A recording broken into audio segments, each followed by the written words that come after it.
Masuk ke paparan hasil capaian realisasi investasi, mungkin kita bisa mulai dari triwulan 4 di tahun 2025 dulu, Pak Rosan.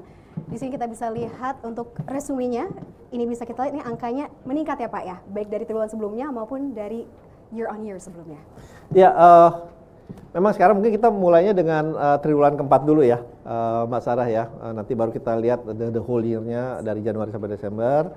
Tetapi yang ingin saya sampaikan memang di dalam triwulan keempat ini terjadi penguatan yang sangat baik ya, kurang lebih total realisasi investasi adalah 496,9 triliun. Kalau kita lihat dari year on year-nya kurang lebih peningkatan 9,7% dari 452,8 triliun dibandingkan oleh year on year-nya. Sehingga ini merefleksikan kurang lebih 26,1% dari target investasi 1.905,6 triliun. Dan penyerapan tenaga kerjanya di Indonesia pada kuartal ini mencapai 754.186 orang. Atau kembali lagi peningkatannya cukup sangat baik, adalah hampir 30% atau tepatnya 29,8%. Ya. Dan ini perbandingan dalam investasi dalam negeri dan luar negeri, sebetulnya kalau kita lihat perbedaannya tidak terlalu banyak, tetapi kita lihat memang penanaman modal asingnya ini slightly higher dan penanaman modal dalam negerinya itu adalah 256,3 triliun atau 51,6%. Kembali lagi ini peningkatan 4,3% dari tahun sebelumnya. Dan dalam negeri investasinya itu meningkat 16,2% dari tahun sebelumnya dengan total 240,6 triliun atau 48,4% pada tahun ini. Ya, memang sedikit saja ya Pak ya perbedaannya, sangat slightly different, tetapi masih dominasi oleh asing. Sebenarnya apa yang menjadi faktor utama Pak Rosan sehingga penanaman modal asing ini lebih tinggi? Apa yang menjadi mereka sangat tertarik untuk Indonesia? Ya, sebetulnya kalau kita lihat pertumbuhan dalam negeri ini lebih tinggi kalau kita bandingkan year on year-nya ya.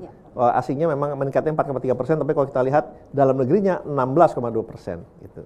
Tetapi memang investasi luar negeri ini tetap terjaga karena mereka melihat bahwa di kuartal keempat ini kita menjaga selalu juga stabilitas dari politik, stabilitas ekonomi, itu yang mereka lihat. Dan kebijakan-kebijakan kita terutama menyangkut bagaimana kita mencoba memperbaiki iklim investasi kita ini kan terus berjalan. Jadi we are to keep reforming ourselves in terms of policy, regulasi dan yang lain-lain. Jadi ini direspons positif oleh para investor kita. Oke, baik Pak Rosan. Dan kita akan bergeser ini untuk kontribusi daerahnya sendiri Pak. Ini perbandingan Jawa dan juga luar Jawa. Ini sangat tipis perbedaannya, tapi masih dominasi oleh luar Jawa ya Pak untuk triwulan keempat. Iya, sebetulnya ya bedanya kurang lebih hanya kalau saya lihat hanya hampir 2 triliun ya. Tapi ya numbers is numbers, angkanya memang yang di luar Jawa slightly lebih tinggi, 249,4 triliun, dan yang di Jawa adalah 49,8% atau 247,5 triliun. Jadi perbandingannya kalau saya bilang sih seimbang lah ini, hampir sama. Dan kalau kita lihat lokasi secara lebih detail lagi, ini untuk 5 daerah utama ya Pak ya, untuk penyumbang investasi. Ya, ini daerahnya kelihatannya secara konsisten memang Jawa Barat ini masih memegang posisi awal pertama ya di 78,7 triliun, kemudian dilanjutkan oleh DKI sebesar 66,8 triliun atau 13,4%, Jawa Timur, Banten. Dan yang menarik ya Sulawesi Tengah ini secara konsisten juga selalu among the top 5 gitu ya. Sulawesi Tengah, lately juga Maluku Utara. Jadi ini membuktikan bahwa hilirisasi kita terus berjalan secara berkesinambungan ya.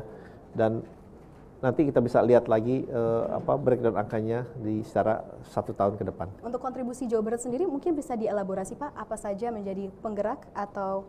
Iya. Kalau kita lihat kan memang manufaktur tuh banyak di daerah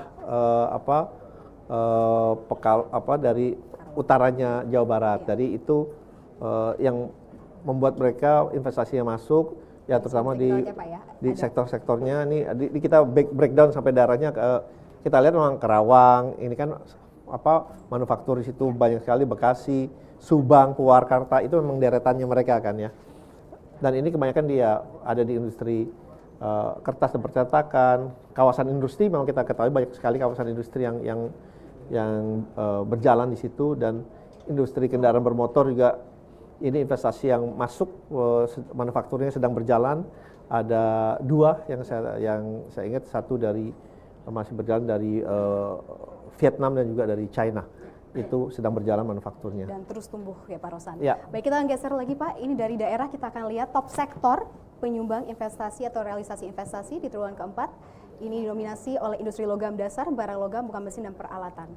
Ya, benar sekali Mbak Sarah, ini memang kelihatannya masih industri logam dasar ini dan barang dasar ini masih number one, kemudian dilanjutkan oleh transportasi, gudang dan telekomunikasi, pertambangan 41,5 triliun, jasa lainnya dan juga industri kimia dan farmasi kurang lebih 37 triliun atau 7,4%. Dan sekarang pertanyaannya Pak, dengan didominasinya sektor industri logam dasar, barang logam, dan bukan mesin peralatannya, pertanyaannya adalah bagaimana kesiapan infrastruktur pendukung seperti energi, pelabuhan, dan juga logistik untuk mendukung top sektor ini Pak? Ya memang itu kan harus ada ya, kalau tidak tentunya bidang ini sebetulnya hampir semua bidang juga tidak akan berjalan. Jadi kita sudah membuat misalnya untuk RUPTL-nya, untuk kesiapan listriknya, baik itu secara renewable atau tidak, kita sudah beritahu. Kemudian kesiapan yang paling penting adalah kesiapan dari